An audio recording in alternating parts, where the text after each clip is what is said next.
Hello, ladies and gentlemen. I think, you know, there's plenty of things we can say. There's plenty of stuff to talk about. There's plenty of stuff to be upset about or anything like that, right? But I think there's just one thing that I should play right now that I have on standby. This is fun. We're having fun. I think we're having fun tonight, if I'd have to guess. How are we doing, everybody? Welcome into the post-race show for the 2025 Bristol Night Race.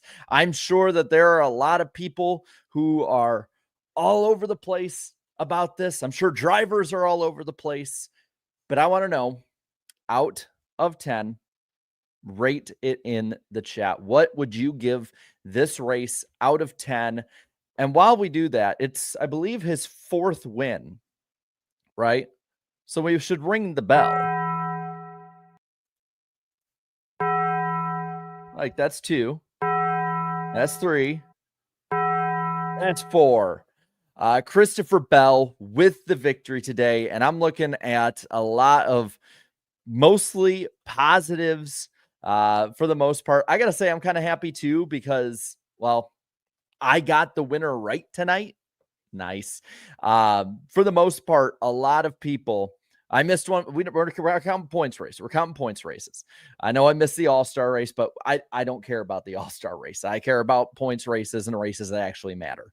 And, I got to say, awesome night, in my opinion. Let's talk about it. Let's talk about this race tonight. First off, let's go through the finishing order, get that rolling on the bottom. So Christopher Bell, the winner after 500 laps, 3 hours, 48 minutes, 8 seconds, 36 lead changes, 14 cautions for 137 laps. He wins by 3.5 tenths of a second. And, well, they have the playoff grid, but we do not have the points, but I'll take a picture of that on air production meeting. But Brad Keselowski comes home second, then Zane Smith, Ryan Blaney, Joey Logano, the top 5. And hey, you know what? He didn't win, but it's time, man. It's time. Corey Heim with a 6th place finish. And now they got the points up there. 6th place finish for Corey Heim. That, to me, awesome run. I get you have to have a little bit of luck with that, but he survived. He ran really well, and he deserves props for it. Carson Hocevar, again, Bristol might be one of his best tracks. Like, we might need to look at Bristol next year and say, hey, we might need to pick Carson Hocevar to win that race. Just saying.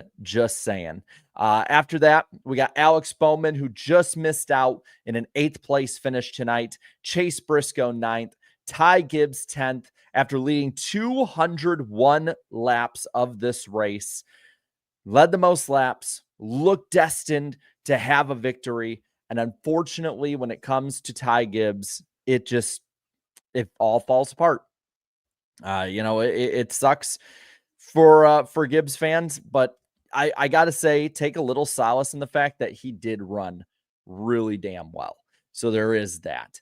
After that, we got 11th place Chris Buescher, 12th place for William Byron, and Justin Haley 13th. Those are your lead lap cars tonight. And we set the tone early with that. We'll talk about tires for sure with it. John Hunter Nemechek a lap down in 14th, Reddick 15th, 16th Kyle Busch, McDowell, Herbst, Chastain, and Jones the top 20. Then Preece and Stenhouse to 22nd. 2 laps down for Noah Gragson in 23rd. Same with Todd Gill in 24th. Austin Hill 25th, 3 laps down. Same for SVG in 26th. Ty Dillon in 27th. 4 down for his brother Austin in 28th. Cody Ware 29th. Austin Cindric 30th. Then 5 laps down for Denny Hamlin and Kyle Larson 31st and 32nd. Cole Custer 33rd, 12 laps down, last one on the racetrack. Then the rest of them are out. Bubba Wallace comes home 34th. Chad Fincham 35th. Pole sitter, and I believe the man who won the fastest lap, though I could be wrong, he had it for a long time, AJ Allmendinger in 36th. Daniel Suarez 37th, Chase Elliott in 38th, and Josh Berry finishes this round off with 3 consecutive last place finishes. Just a gut punch for a team that, in my opinion, had so much actually really going for it heading into the playoffs, but unfortunately just can't get it all put together. Now, take a breath. Tons of stuff still to talk about here. I got to say, though, I am so happy to be proven wrong. We have our accountability session, and there's plenty of stuff I probably got wrong on that. We have that on NWP, which will be live this week for that on this channel. We have plenty of stuff that we, are right and wrong about. I am so happy I was wrong about this race because we always keep getting told, like, oh my gosh, man, the tires are going to be absolutely insane. They're going to be falling off a ton. And then we show up to the track and nothing happens. And I was fully expecting another boring nothing burger Bristol night race with nothing happening. And I am so happy that I was proven wrong with that. I have not been this happy to be proven wrong in a while. By the way, putting the points in right now before we go too far in the race, just to let you guys know who is in. Denny Hamlin plus 26, Larson and Byron plus 24, Bell is plus 20, plus 19 for Blaney, 10 up for Briscoe. After that, Chase Elliott is plus 5.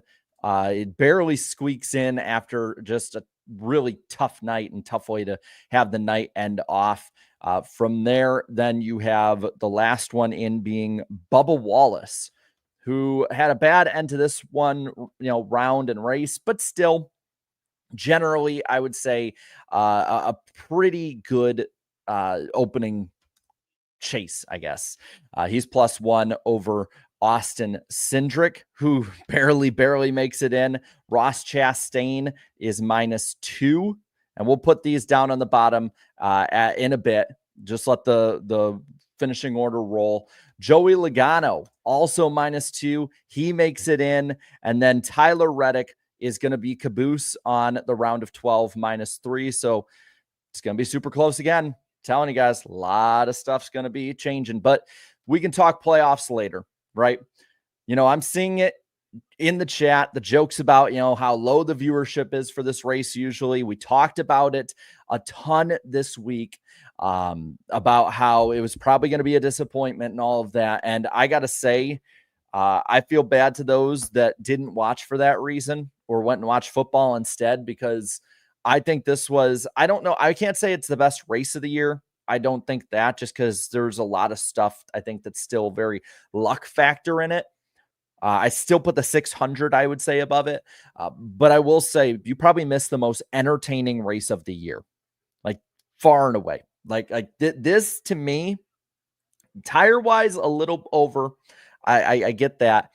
But I would say the way that the racing was, with the bottom line hooking up, with bump and runs, with all of the carnage too, that is as close, I think, to old Bristol as we're going to get. I went back and watched some old Bristol races, like the 2002 night race. To me, this is pretty similar, right? And I know there's a lot of people who want old Bristol back, but they weren't alive to watch old Bristol. I did. I watched it then. I rewatch it now. This was pretty damn close to old Bristol. I think the tire wear stuff, like that stuff Goodyear can work on. I think it's fun for a once a year kind of thing to have this kind of fall off.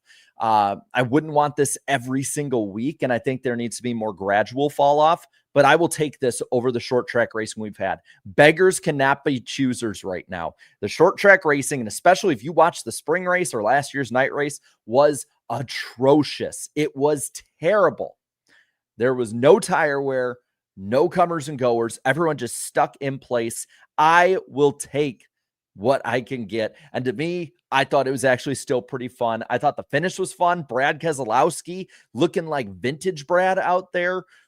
This is a race too that I think favors a lot of old school drivers. There's a reason that the guys who are up front in this are Bell, Keselowski, Blaney, Logano, and these are guys that take care of their stuff. These are guys that, for the most part, know how to race those long runs, know how to race tire fall off and all of that.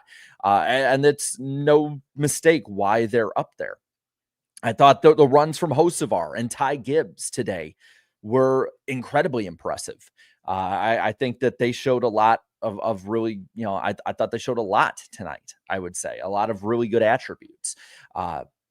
We can go through a lot of it, because here's the thing: is like the race for me, it was, again, we just go in segments, and it's not even the stages, just segments. The first 40 laps were, I don't know, I can't put my finger on it, but something's a little different, like the opening 20 laps or so. And then I saw people start pitting, and I'm like, holy shit, we're doing it again. We're doing it again, baby.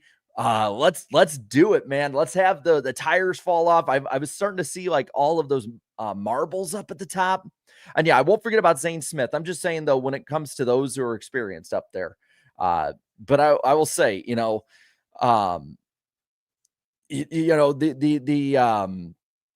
some of the marbles up there, and I'm like, whoa, hold on, we're in business here, right? And then you start seeing people pitting, and others trying to go longer, and I can't tell you how happy I was sitting my fat happy ass in front of my TV, seeing that happen.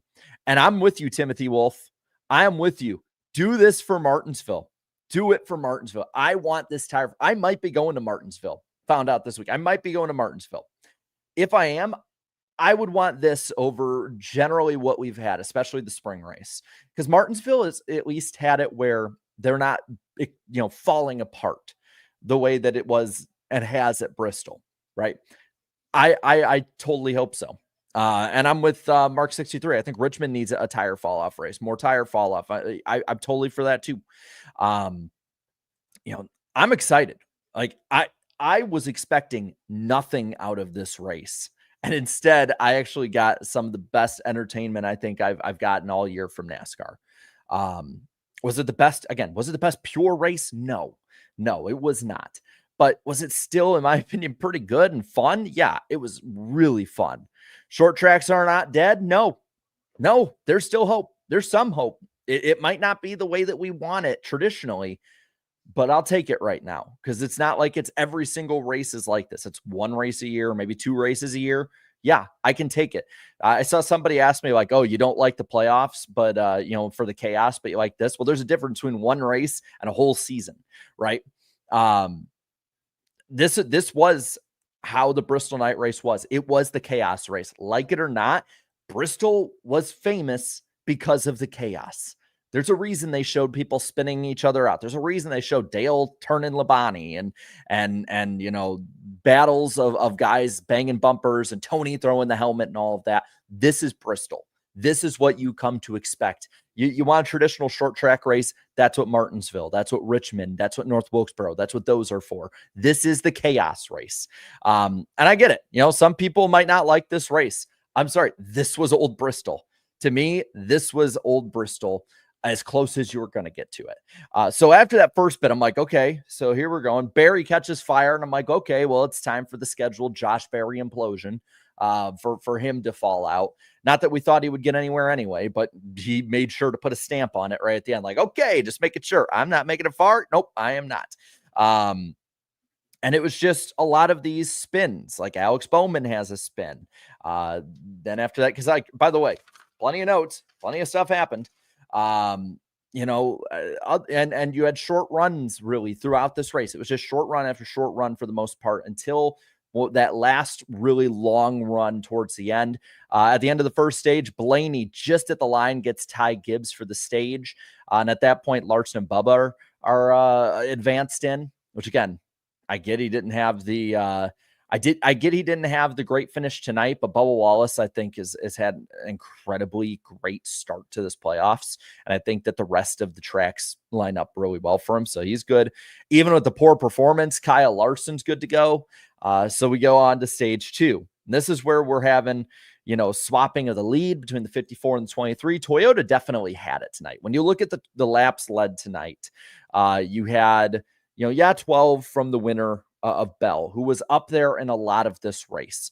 But then you had 127 lead from Chase Briscoe. You had 201 lead from Ty Gibbs, and then you had pretty much everybody else. Those two, the 19 and the 54 were the best cars tonight. They just weren't rewarded because of where the cautions fell and the way the tire strategy was. This was, in a lot of ways, a crew chief centric race, which I get that's not old Bristol, but I thought it was fun. I mean, there's once you get to you were seeing during it, there was incredible fall off as it went, and then around 185 or so laps in, NBC shows inside the Goodyear building and they're mounting tires and giving the teams an extra set. And I got to say, I was impressed because I did not think that they were going to do that. That wasn't like I texted a few people that really wasn't something anyone had foreseen. So I was like, okay, there is that. With that though, you just start seeing the pit cycling and guys going to the lead. Carson Hocevar, like they talked about, was up there. Bowman. It was like every 40 to 50 laps, these people would just sort of cycle back to where they were through all the different strategies and different tires, stuff and all that. Of course, you had other spins. SVG, I think, spun 2 or 3 times tonight. The 35 got into like 3 or 4 people tonight too and caused a bunch of cautions. Stuff I expected. And then you had the 24 get into the 88. So this is something that I want to ask you guys, because I saw some people upset about it on Twitter, which granted, that's probably not the greatest litmus test. Like the only place worse than Twitter to look for bad takes is Reddit, and maybe Facebook. But I want to know what you guys think. And yes or no, was it fair that the 24 did not get the free pass? Because he was the one who ended up getting into Shane Van Gisbergen, and then from there causing that issue. It's been a rule for a long time that if you're involved in the incident, NASCAR has the discretion to not award it to you. To me, I say it was fair. I get that it was probably incidental. I will say that. I think it was incidental contact. But to me, I would say that, you're still in it. You're still causing it. You're still part of the caution. And that's the rule. And I think that there's really no, I thought there was no gray area. The way Steve Letarte said is that like NASCAR has the discretion to do it. I don't know if maybe they changed the verbiage of the rule or anything like that. But I would say it was a fair call. And I can see I am with the vast majority of you on that. Gibbs did end up winning this stage, so congrats to him on that. And then we get to the final stage. Blaney at this point is clinched, so he's just going to go for broke. And this final stage was just calamity, craziness, whatever you want to call it. You get it going, and again, SVG caution, shocker. The NASCAR at that point, this is about 100 laps after they said they would, gives the new set of tires to different teams, and that completely changes the strategy because they pretty much didn't tell the teams that they were or weren't going to do it until they were ready and then did it, which I actually really appreciate, not having the teams basically have to bank on something that's not showing up. I think that was a great call by NASCAR's part. Honestly, I think for the most part, outside of maybe 1 or 2 caution calls here or there, I thought NASCAR for the most part officiated and ran a pretty good race on their end. We criticize NASCAR when they have bad ones, and I certainly have been guilty of that. And I don't think it's something that's like a bad thing at all to do or say. But no one's going to talk really too much about the officiating. There's some stuff a little bit. No one's going to talk too much about the officiating for this race, and for that, that's a good thing. That is a good thing going about from that point forward. You have Custer with issues. You have Briscoe having great restarts. Gregson goes around. I mean, it's just stop and go. And at this point then, with about 200 to go, you get it back restarted, and Chase Elliott gets caught up in a crash. Now, I saw a lot of talk from you guys in here about it. And I'll cover this in a moment. But I'll star that right now. That way I have it on my end. I saw a lot of debate about this from you guys in the chat, whether or not it was so-and-so's fault or a racing incident or somebody else's. But Chase Elliott going down into one of the corners, kind of goes down the track. The 42 dives it down in. There's contact between the two of them, the 11s and the 42. Whatever your view of it is, I'm going to put a poll up for it to see where you guys are at with that. There was a lot of debate, but the end result is the 9 is junked. So I'm going to put this out there. Who was most at fault? And it's going to be the 9, the 42, the 11, or Racing Deal.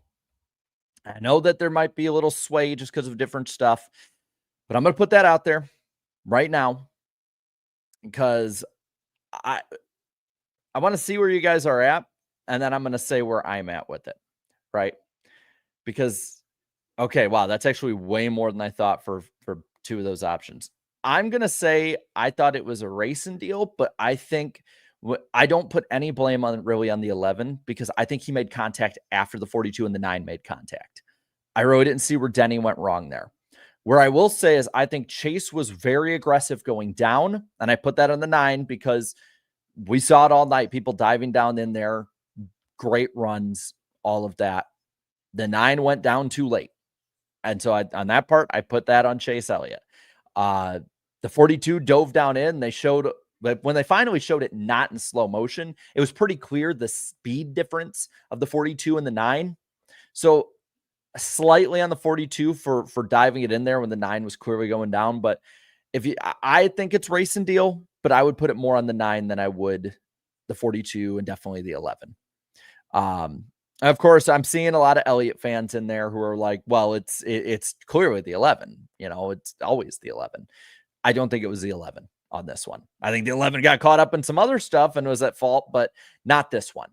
Now, I said I would cover it, and I want to right now.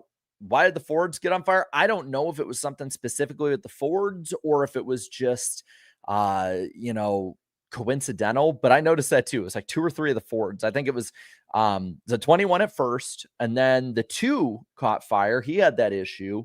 And then I think there was like one more Ford. I think it was Fincham's car, and then maybe one other one. I noticed that. I definitely noticed that. And I would say that's something that that probably needs to be covered for next time. I don't know if it was just rubber built up. I don't know if it was, any issues like that. I said Fincham, the 66. I don't know what it was, but it's a common denominator. And usually, even if they don't explain it on the broadcast, if the same OEM or the same team especially has those kind of issues, generally it is the fact of the matter that it's a common denominator and that they're all doing something or there's something amiss. Toyota had that a few years ago, about a decade ago, when it came to engines, with the Gen 6 back when they ran, absurd horsepower, great horsepower. We should go back to that horsepower. You saw it with RCR powered, and ECR engines, multiple times, saw it back in the day with, basically every team at one point or another. So I would say that's probably a Ford deal for sure. It was not, I don't think I can't say anything specific other than it was not a coincidence, that it was just Fords that had those issues. Let's see from there, there's just more of just stop and go. The 5 got into the 99. Larson breaks a toe link. The 47 kind of got into the 5, but also the 5 aggressive as well. But that's I'm just saying slot. That's Bristol. And this was the weird one, is that on the caution with almost 100 to go, they reported that Joey Logano was out of sticker tires at that point. I don't know how the hell a crew chief with a driver of the caliber of Joey Logano does that.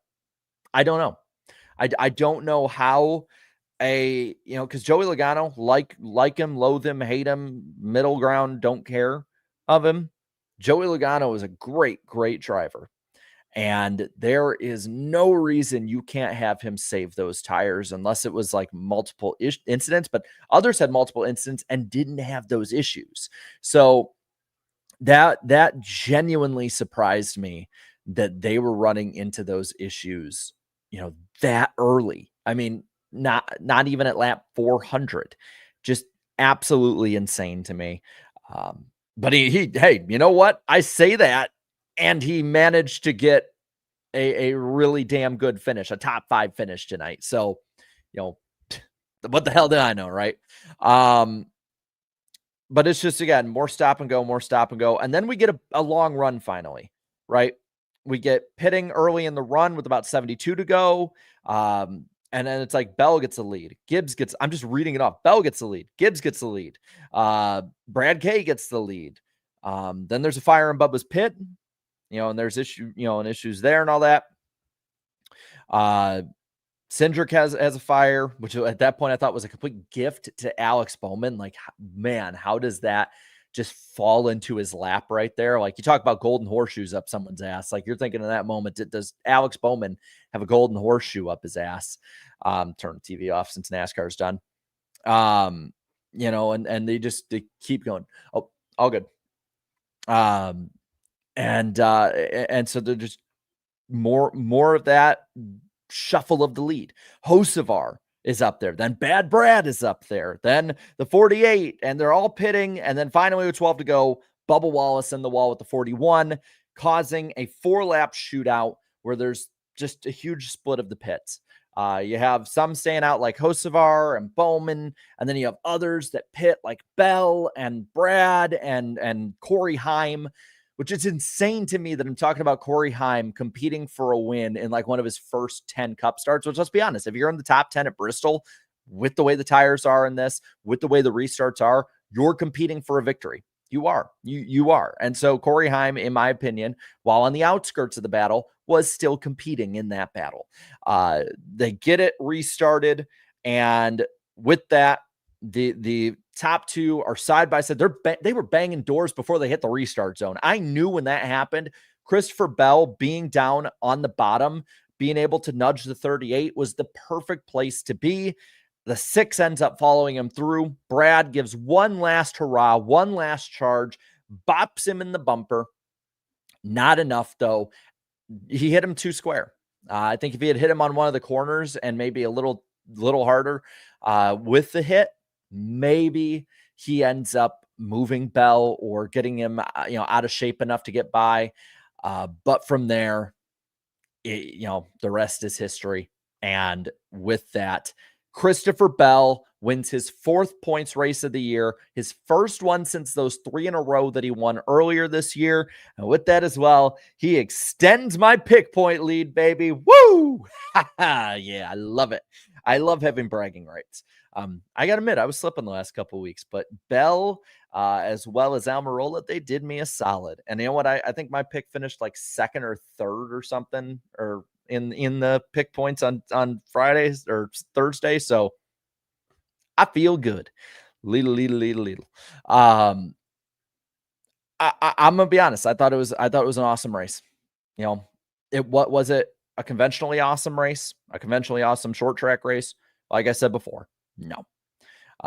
This was not like, a 2011 Martinsville race, or like, a mid 2000s Richmond race, or even like honestly, like a 2012 to like 2021 Bristol night race. It was not like that, but in its own special way, I thought it was a really, really fun race. I listen, I get there's people that did not like this race. To each their own. I disagree with you, but you are free, I should say, to say whatever you want in my chat, as long as it's chill. And if you didn't like it, I totally get it. I knew going into this that this race, like, let me look on the poll, because I know it's going to be really positive, but I also know that the negativity one will probably be up a little bit because of it'll probably be up a bit because of the carnage. I totally get that. Totally get that. Looking at the poll, which by the way is up right now, not as negative as I thought it'd be, but definitely I would say honestly more positive than I thought it'd be. I think we were just starved for an actual decent short track race. Going forward though, we got 7 races remaining in the season. Let me know in the chat, what's your final 4 picks? I know 7 to go. I know we're heading into, I believe it's New Hampshire, Kansas, Roval is the next round, which in all honesty, before the Roval is pretty chill. Like it's honestly, I would say that is a pretty normal duo of races. Like Darlington Gateway is a little iffy because Gateway's still pretty new, so you still have weird stuff happen. But New Hampshire is pretty much a known commodity at this point. Obviously, it's been around the Cup Series for 30 something years, I think. 30 something or 40 something years. It's something long like that. Kansas is a typical mile and a half. I think it'll be a pretty good race. Roval's kind of crazy, but it's not going to be like you're going to have a bunch of wild cards. It's not like you're going to have Talladega and Martinsville back to back. Let's see, 11, 19, 20, and 12. Let's see, 12, 19, 20, 24, 11, 19, 12, 5. So here's the thing is going into the playoffs, I don't think I put Bell in because I didn't think that he was going to, he hadn't shown the ability to win. And now he has. And I get it, weird circumstances, but still, I've said it multiple times. You put yourself in position to win. Eventually, you're going to win. And he's been up front a lot, but he just has not been able to close the deal out. So I still have Briscoe as my championship pick. I think he's that strong. And I don't even remember what my initial one was. I have it written down somewhere, but I don't remember what my initial pick was. But I'll have Briscoe for sure. I think instead of Denny, because I think I had Denny in before, I'll put Bell. Damn. Who else do I put in? Blaney. I'll put Blaney in. And then I'm trying to think because you got Larson, you got Byron. I'll put Byron for now. I'll put 19, 20, 12, 24 right now. I'll just update this every 3 weeks as like people get eliminated. We see more, information, get more data. I will say, where you at? I'm with you. I feel like it's JGR's to lose as well. Like JGR is the team to beat right now. But the thing is that with this system, it's very easy to luck into beating somebody or to be able to beat somebody with, a Talladega. That's the thing. Talladega just makes this thing a complete muddied mess. Of course, we got the 4 eliminated I can talk about real quick. You got the 88 of Shane Van Gisbergen. You got Alex Bowman, Austin Dillon, and Josh Berry. Barry, I think I talked about it. There's not really much to talk about with him. He finished last 3 weeks in a row. That has to be some kind of record for playoff drivers. Like I can't think of that ever happening in the playoff chase era. God, I can't. Outside of Starton Parkers, when's the last time a legitimate team that actually attempted to finish the whole race finished last 3 weeks in a row? Like that's just, I mean, don't get me wrong. Like a lot of it was just being either shot in the foot by yourself or shot, in the knee by somebody else. But still, like, or the universe just cosmically shoots you in the groin at that point. That's just, it sucks. Austin Dillon, completely not shocked that he's out. Probably shouldn't even begin. Let's be honest. Like I would much rather have Busher in than him. Shane Van Gisbergen. I've been saying it all summer. I've been saying it all summer. And people are like, no, man, he's going to get enough playoff points. He'll be fine. No, he won't.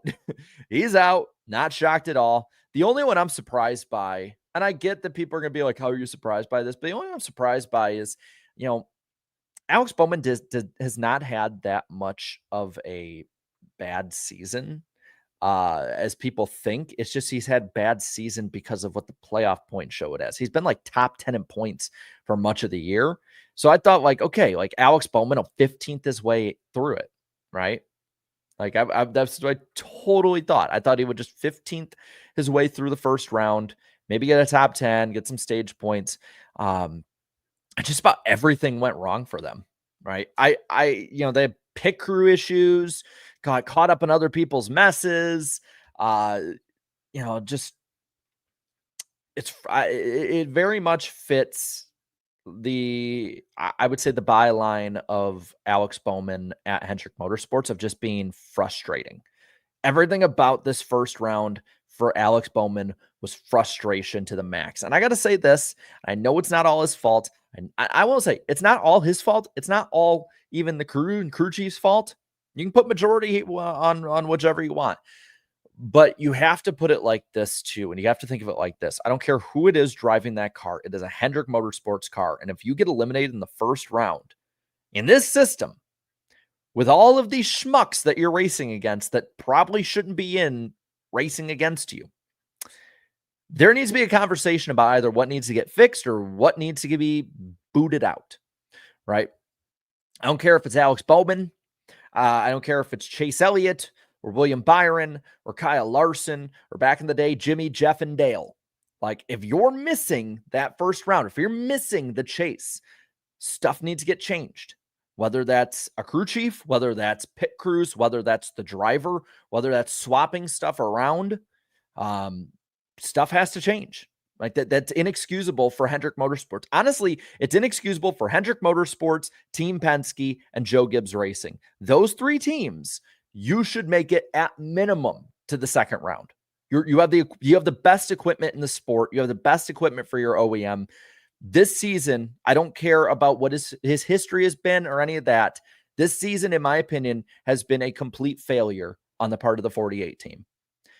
Driver, crew, and crew chief alike, all three. I think and yeah, now there's Ty Gibbs. This season has been a failure for Ty Gibbs, right? Like if Austin Cindric missed like he has before, it would be a complete failure of a season. I don't think that's too harsh to say. I think that's the standard at Hendrick, at Gibbs, and at Team Penske.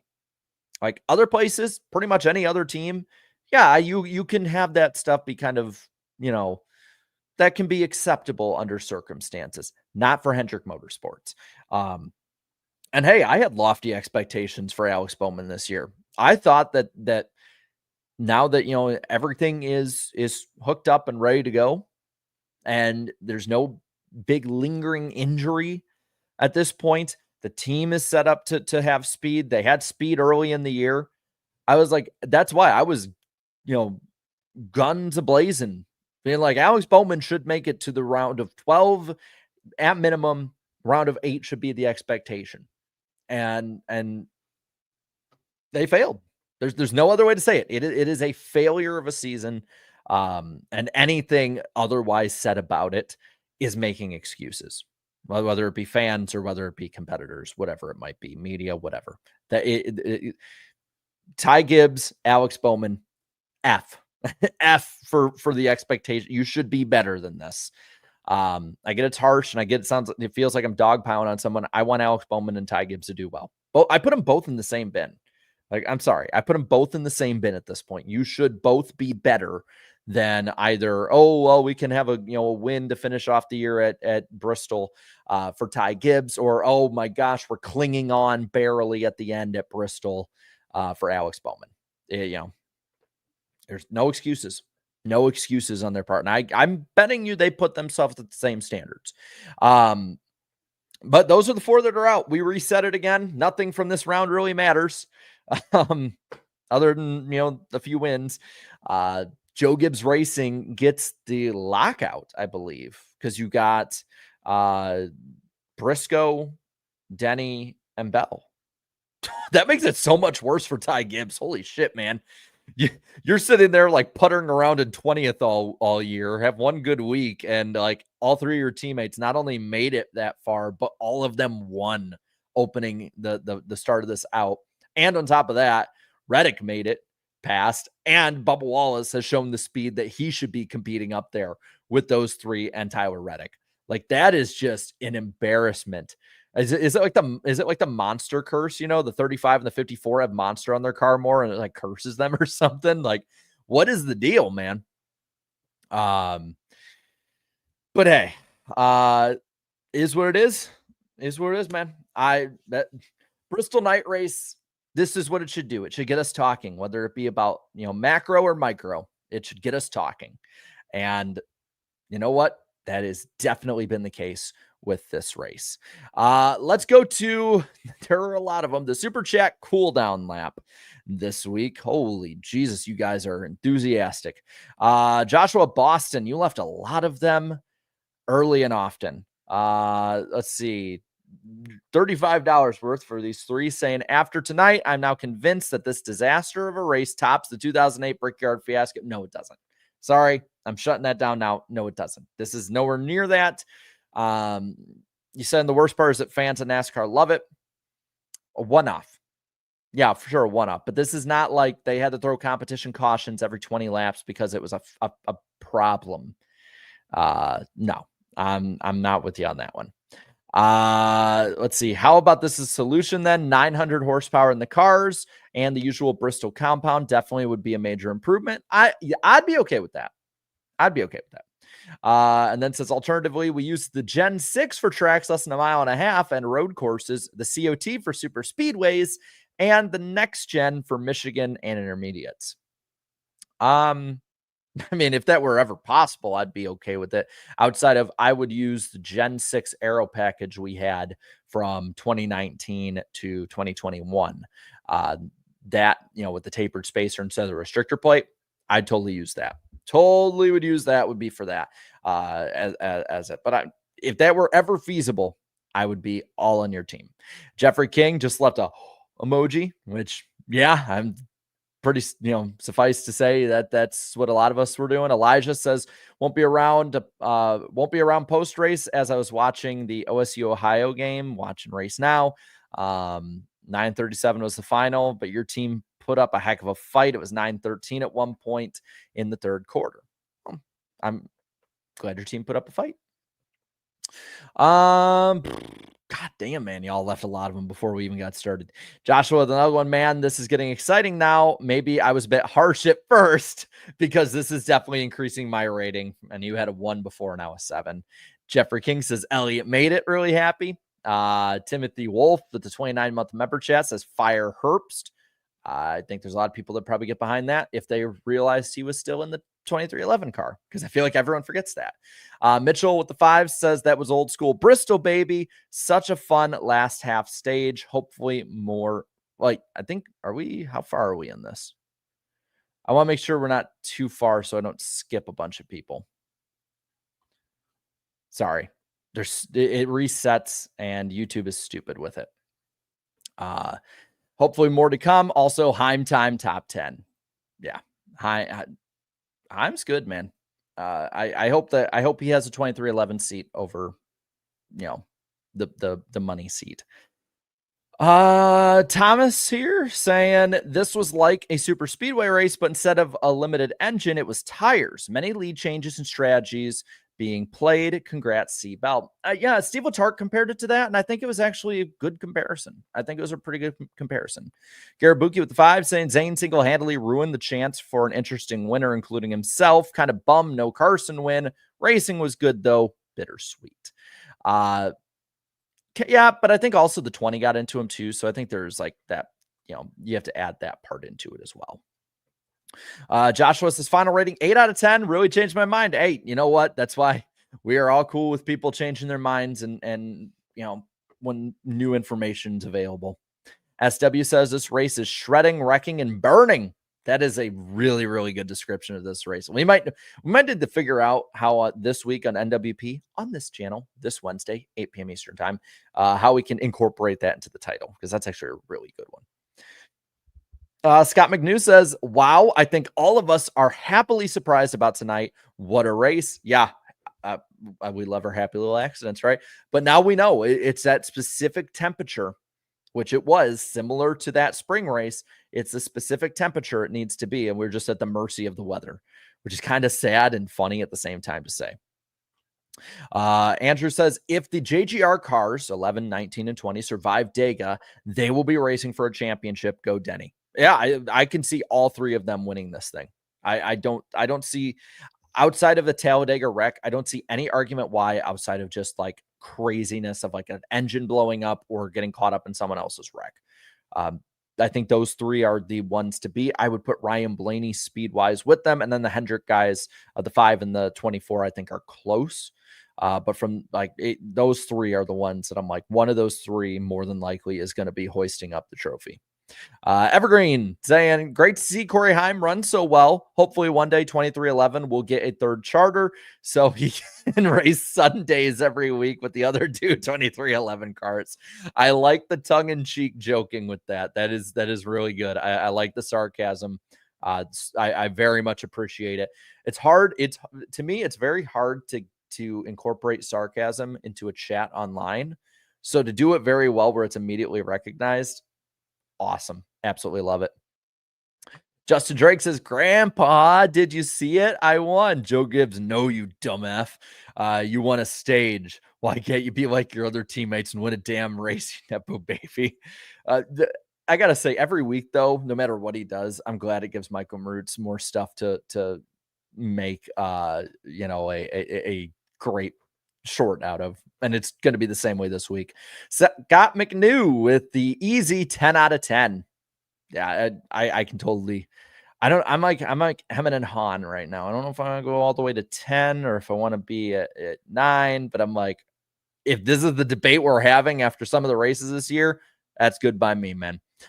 Jeffrey King says, Bell is now one of my new favorites. Tonight helps me feel better after grieving and fear all week. Well, that's good. Good. I think we can put down petty differences for being, just good people. Justin Drake says, so was it Goodyear being shit like usual and bringing a shit tire like the spring race last year, or this car that made it so 8 cars run the lead lap by lap 60? Well, I don't think it was a bad tire. I think Goodyear should get some credit. I think they should get credit. This is what we asked for. They had it within their parameters. And once we got the tire in, we're like, okay, I think we got it. So I'm not hating on Goodyear unless we actually, like, if we go to Kansas and we're pitting every 20 laps, then okay, yeah, we have an issue. But we wanted tire wear, and I would I would much rather take this than just running on boulders that never wear at all. So let's see. Carlos saying, had to watch this race at work with no audio. Looked like a shit post of SpongeBob SquarePants. All hail Goodyear and Homestead. I'm curious to what it would be like watching it with no audio, because it was actually, like, I gotta say, for as bad as CW's audio was, NBC's was on point tonight, or USA, I should say.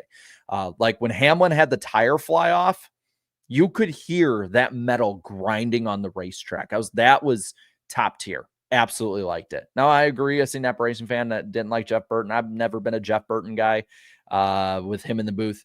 But you know what? When you give me a good enough race and everything else is really awesome, I can deal with it just fine. It's not going to make that big of a difference to me. Like, I don't think he was actually that bad, all things considered, like compared to usual. But I'm also like not driving wise or person wise, just when it comes to in the booth wise, I'm kind of a Burton hater.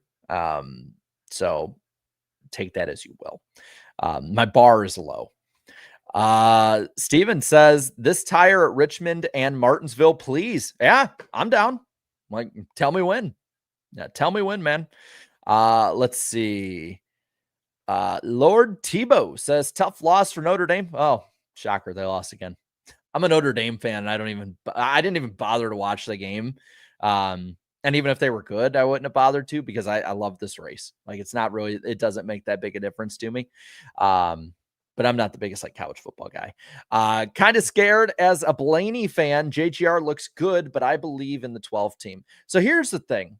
You as a Blaney fan are probably in the position I am as a Vikings fan, where you feel really good about your team and your guy. And then you see your rival, like in this case, JGR or the Green Bay Packers, like look lights out. And you're like, damn it. Like, we're really good this year, or we have stuff in the right place. And then that asshole over there is better than us. Like that we're probably in the same boat, like outlook wise about our driver / team with that. That's exactly how I feel with it.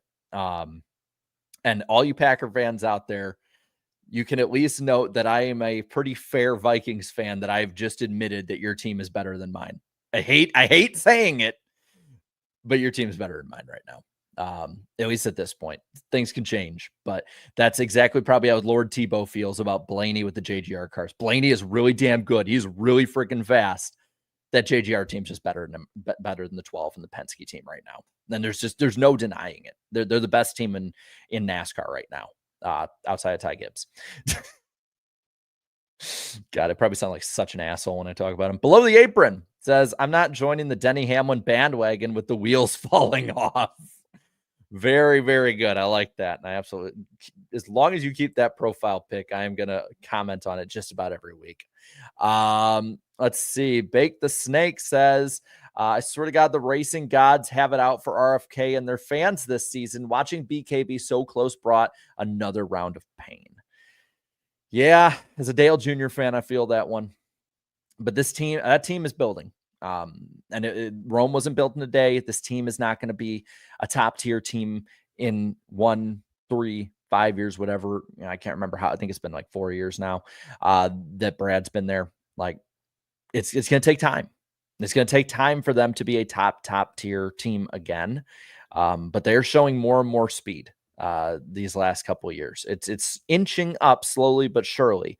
But I would be very positive about their future. And this, I'd totally be. Justin Drake says, can't wait to see how Chase Elliott fans construct a narrative that it wasn't Elliott's fault and that somehow Nemechek wrecked him on purpose. That's the thing.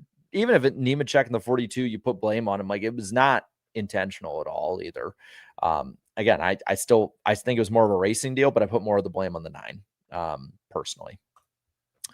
Steven says, I find it bullshit that NASCAR parked the 11 for 2 laps after the tire fell off. He raced for 30 laps before it fell off because of a crash he had. That has to mean something, man. I get that part of it, but again, the part that I'm thinking about with NASCAR and their ruling with it is that you don't want to add in gray area, because like how many laps is too many before, and like what are the circumstances before we're like, well, I guess now it's not a caution, like because it was like 30 laps and the tire fell off because of the caution, or had issues because he got damaged or whatnot. Like he was, you can see a lot of hits, but I think the question is like, well, if it's after 10 laps, then is it, and I don't think they want to have that gray area as much as it sucks.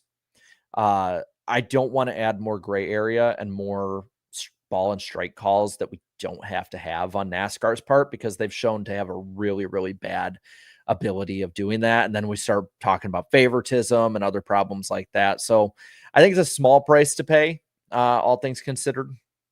I get being upset with it. If there's a better way to look at it, I'd be for a change. But I just don't know what that is. Philip Morris says, what the F was Custer doing? He cost the 6 a good shot. Honestly, I think a majority of the stuff tonight, like I didn't see the only thing classic Bristol we didn't see tonight was like a fight and someone intentionally crashing somebody else. I know people said like, oh, the 24 did that on purpose, or like Bubba did this on purpose. Like, I don't think anything was really on purpose tonight. I think it was just the cars handled so shitty because the tires were falling off so much. I really like, I will give the benefit of the doubt to the drivers and teams tonight. Grant saying, are you going to San Diego? I will be there. Probably not, but my dad and I have talked about it because my dad used to live in San Diego, and maybe I would say it's like probably like a 10% chance. Like it's on the table, but like it's like on the corner of the table teetering off right now. Like I might grab it, but I might not be able to catch it in time. I don't know. I like my analogies.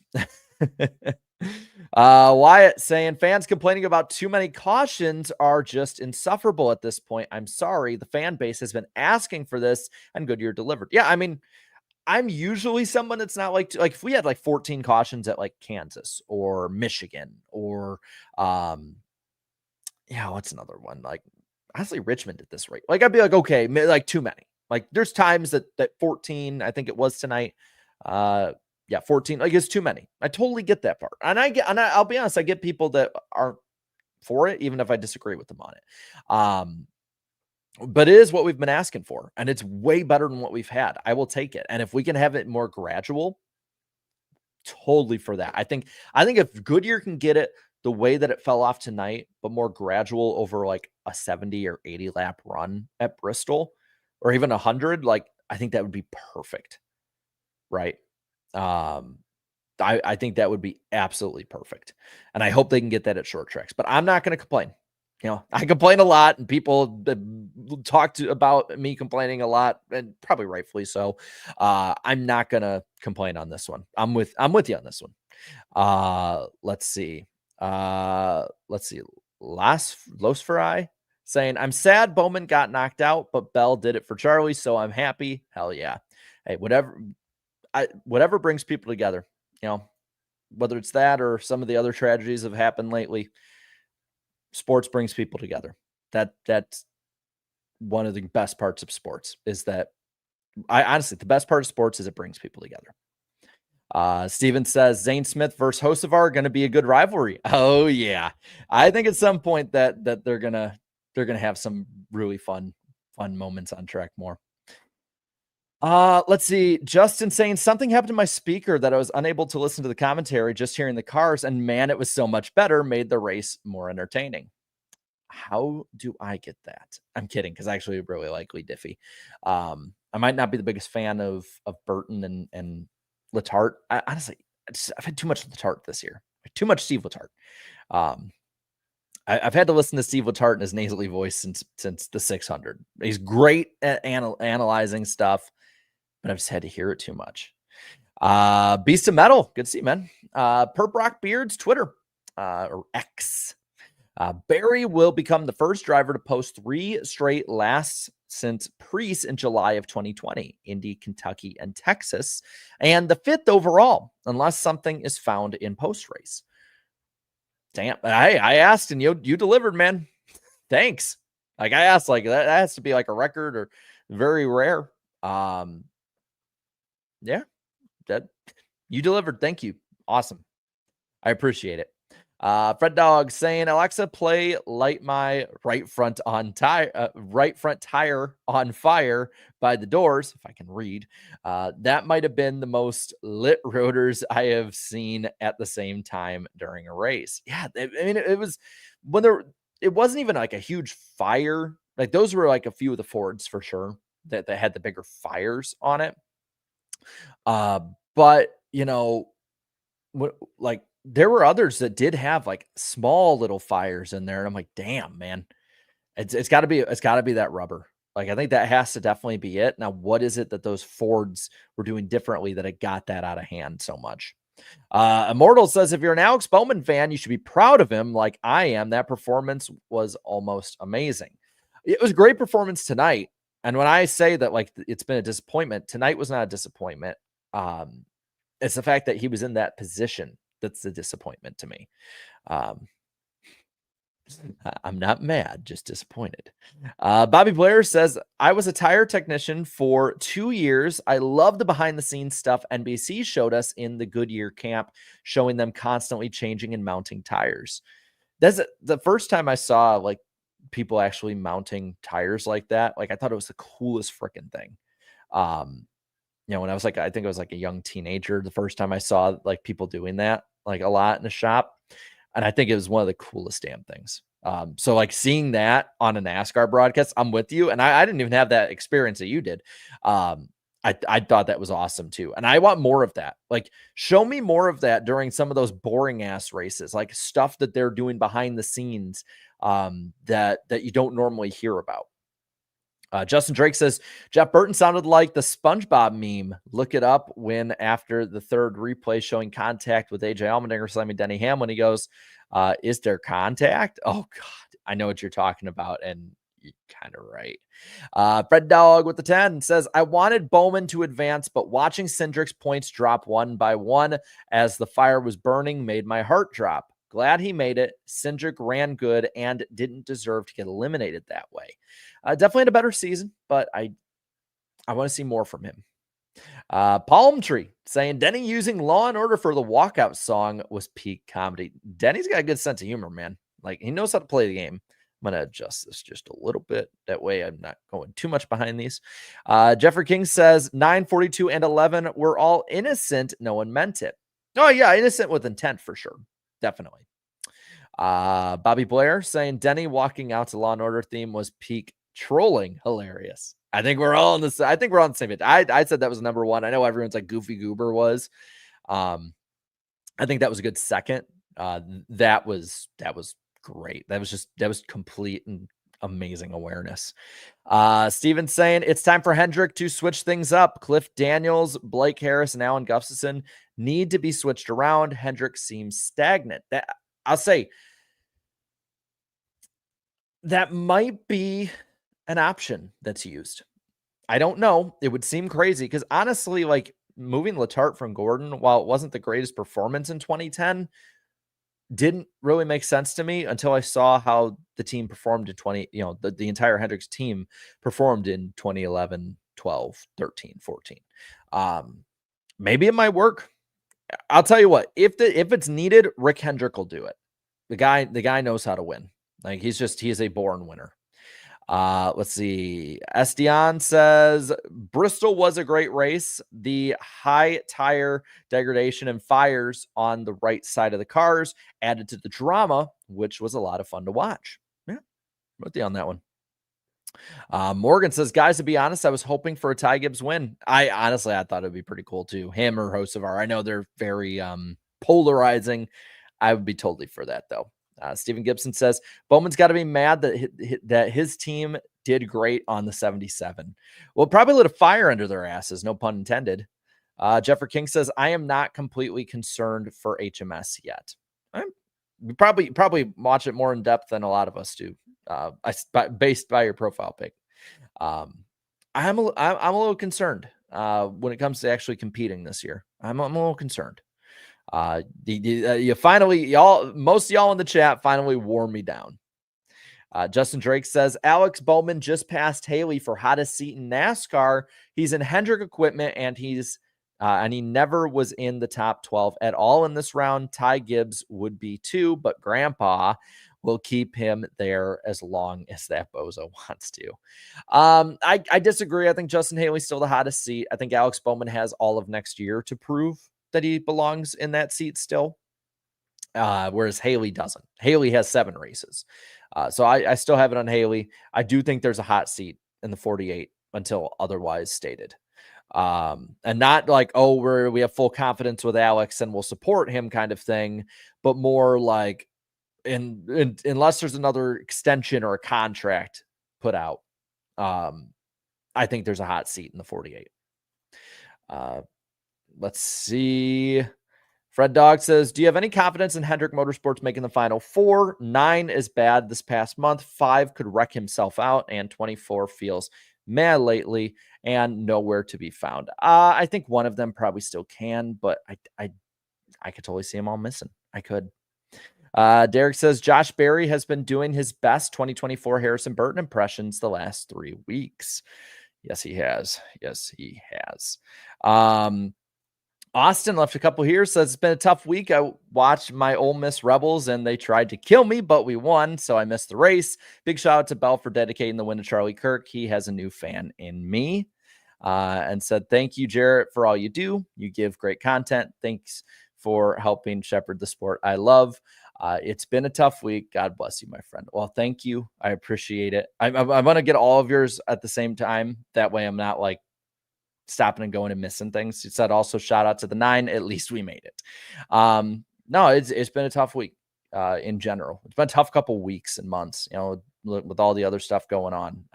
And then of course this week was 24-year anniversary of 9/11. So that doesn't make things any easier. Like it's been a rough go in America lately. And anything good to come out of NASCAR to help people, I'm all for. Anything I can do to make it just a little easier for an hour or two every, few nights a week, or every 10, 15 minutes a day on a video.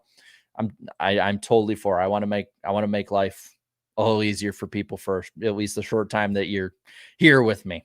Because life's short. You don't want to waste it getting upset at everything, Rowdy 8 Diecast says this year makes me wish Kyle Busch was still a JGR. Yeah, I think Kyle wishes he was still a JGR at this point. Alessandro says it would not surprise me for silly season next year if there is breaking news regarding Bowman out of the 48 ride. 2021 was his peak year, and even then he was inconsistent when he did not win. Yeah, I think that again, the hot seat's there, man. It's totally there. And he should, I think he knows it. It's a matter of performing under that kind of pressure. Jeffrey King says, I am a little concerned. To clarify, 24 team is okay. Yeah, I mean, I would say, like, if you're not a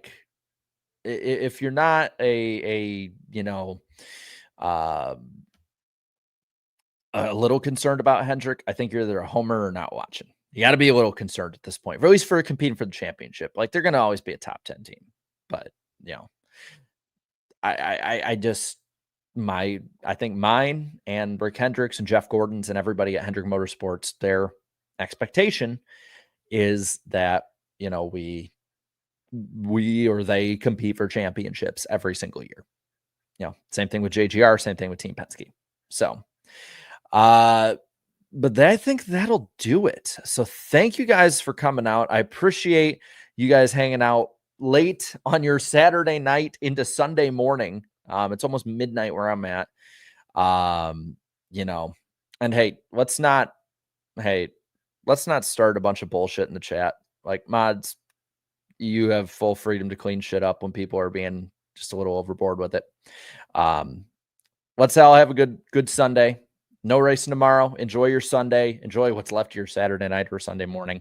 And I will see you Wednesday on this channel. NWP should be a lot of fun. Thank you guys so much for coming out. I hope you have a great day and week, and everything else along with it. And until then, have a good one.